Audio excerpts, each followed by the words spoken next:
Hi, the most favourite எண்ணெய் கத்திரிக்காய் குழம்பு எப்படி செய்யலான்னு வாங்க பார்க்கலாம்.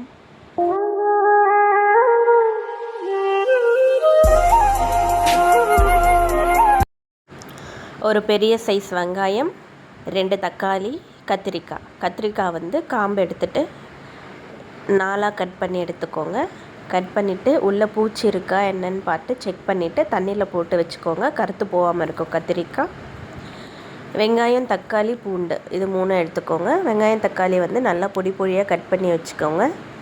இப்போ ஒரு பிளேட் எடுத்து ரெட் சில்லி பவுடர், தனியா பவுடர், சால்ட், மஞ்சத்தூள், பெப்பர், அதுக்கப்புறம் தயிர் ஆட் பண்ணி நல்லா பேஸ்ட் மாதிரி மிக்ஸ் பண்ணி எடுத்துக்கோங்க.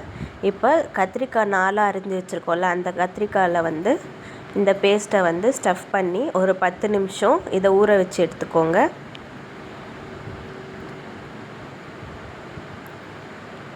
கத்திரிக்காய் உள்ள வரைக்கும் போகிற அளவுக்கு நல்லா மசாலா வந்து ஸ்டஃப் பண்ணி வச்சுக்கணும். 10 நிமிஷம் ஊறினதுக்கப்புறம் ஒரு பேனில் 2 ஸ்பூன் எண்ணெய் விட்டு நம்ம ஸ்டஃப் பண்ணி வச்சுருக்க கத்திரிக்காவை நல்லா எண்ணெயிலே வந்து வதக்கி எடுத்துக்கணும்.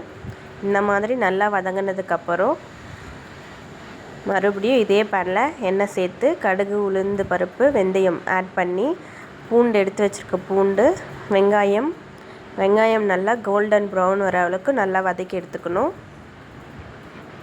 இந்த மாதிரி நல்லா கோல்டன் ப்ரௌன் ஆனவுடனே தக்காளி ஆட் பண்ணி நல்லா தக்காளி வந்து ஃபுல்லாக வதங்கணும்.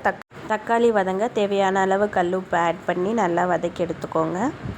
தக்காளி நல்லா சாஃப்டாக வதங்கினதுக்கப்புறம் இந்த தக்காளி வெங்காயத்துக்கு ஏற்ற ரெட் சில்லி பவுடர், தனியா பவுடர், மஞ்சத்தூள் ஆட் பண்ணிக்கணும். அப்புறம் நம்ம வதக்கி வச்சுருக்க கத்திரிக்காய் ஆட் பண்ணி தேவையான அளவு தண்ணி ஊற்றி கத்திரிக்காய் வேகிற அளவுக்கு கொதிக்க விட்டு எடுத்ததுக்கப்புறம் ஒரு நெல்லிக்காய் சைஸ் புளி எடுத்து கரைச்சி எடுத்து அதையும் போட்டுட்டு அது நல்லா புளி வாசனை போகிற அளவுக்கு எண்ணெய் பிரிஞ்சு வர அளவுக்கு எடுத்துக்கோங்க. எண்ணெய் கத்திரிக்காய் குழம்பு ரெடி ஆகிடும்.